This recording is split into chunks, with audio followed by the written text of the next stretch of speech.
Hi, my name is Gerry Santoro. I am a program director for the Parks and Natural Resources here in Macomb County for the Planning and Economic Development Department.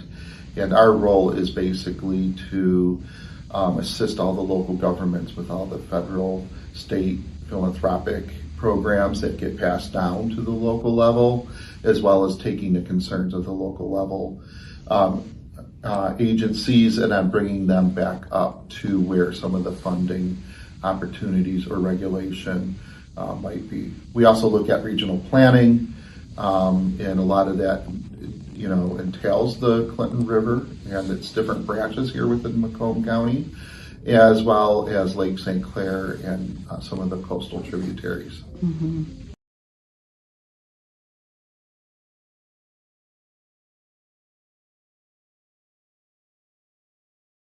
Well, there's a real long history of the Clinton River being a part of my work here through the county. I was fortunate enough to come in at a time when the NPDES permit was taking place at the federal level, and we needed some representation here at the county to look at what are we doing to advocate for that or change policies that will help assist in the cleanup of the river and identify what some of the actually longer term issues were.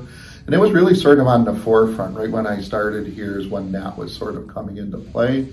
So we worked on a lot of the management plans, some watershed management plans, as well as the water trail plans and recreation plans. And now we're working on greenway development, looking at connecting these communities with floodplain acquisition and linear parks, and adding to the overall quality of life for Macomb County residents. Mm-hmm.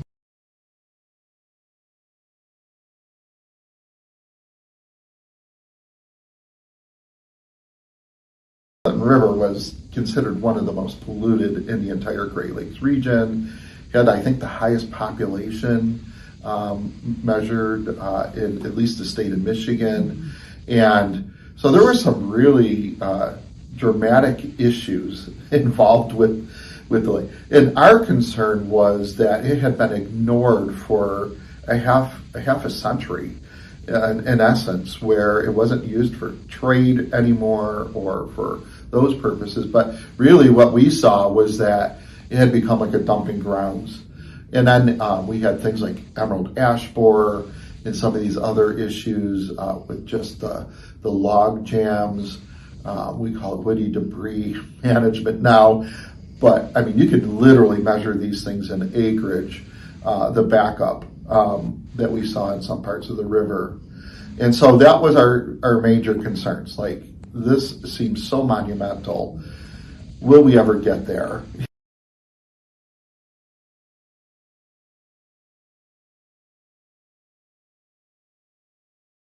2004, 2005, we'd asked some professional kayakers to come into the region who do urban rivers and actually scale these urban rivers for their viability.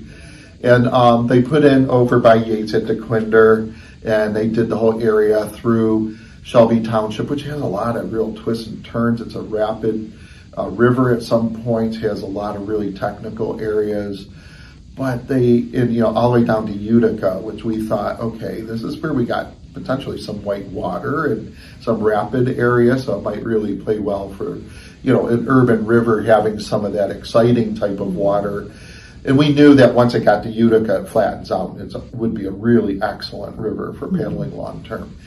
But what we found is that they found over 80 major blockages. They spent more time portaging and more distance probably carrying their canoes than they actually did kayaking in that 8 to 10 mile distance. So we knew this was a wake-up call. In fact, they even told me when they were done that this river is not viable for recreational use, and I doubt it ever will because it's so monumental. And I brought that back to our, Public Advisory Commission as well as the Watershed Council. And there was a whole team of people that wanted to respond to that in a very positive way. And it literally, what we determined is everywhere we went, we found favorable voices and passion about bringing this river back to life and turning it truly into the recreational opportunity that it is and that we're realizing.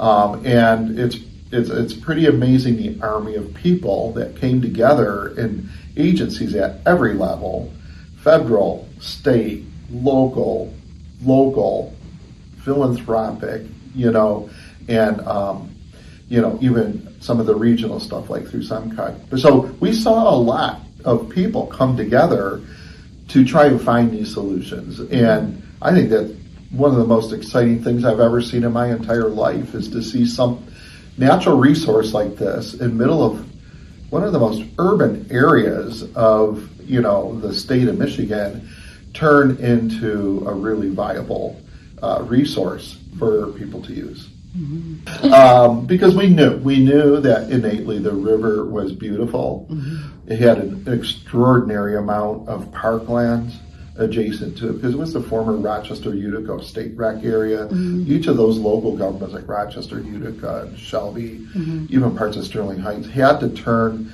and keep those areas in public parkland. Mm-hmm. And so we knew that there was at least half of the stretch mm-hmm. throughout Macomb County's 33 miles of linear river mm-hmm. was in just some extraordinary beauty. So that helped our cause. Mm-hmm. It aided in the woody debris and in some of the management issues, as we know, but it also was sort of the compelling reason why we believe that this river is so beautiful, mm-hmm. Still to this day.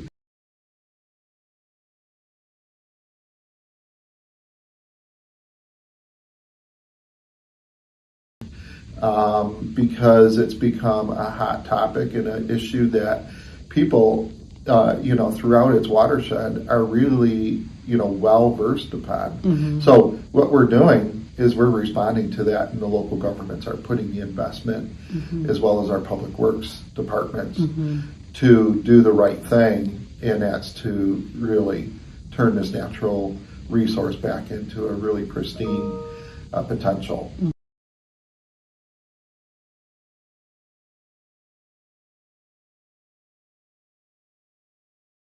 We have an incredible resource. We're seeing thousands of trips, mm-hmm. kayaking trips down the river annually. Mm-hmm. And that's really exciting. We look out our windows of our building here and we can see the Clinton River. We're lucky enough to see that. And we see paddlers, and every year we're seeing more and more paddlers. We feel blessed that we have areas that are so beautiful. We feel blessed that we have areas that are very conducive to all types of kayaking and paddling. And what it is it's a way to vacation in your backyard. People like to live close to recreation, especially as we become more online with our careers. That's even more important to have access to recreation.